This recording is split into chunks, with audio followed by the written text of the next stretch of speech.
مسلمان این غرور از چیست؟ ما را کرم خواهد خورد.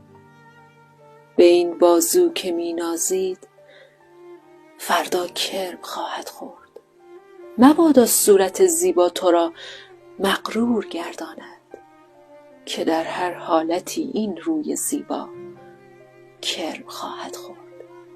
سری را که نمی خواهی به رویش خاک بنشیند نه تنها می رود در خاک، حتی کرم خواهد خورد.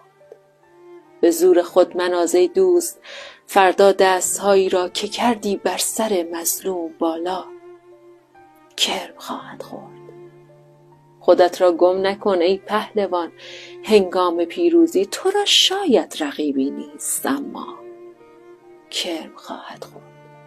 به خود ای سیب سرخ شاخ بالا مشو مغرور، تو را یا سنگ زخمی می کند یا کرم خواهد خورد.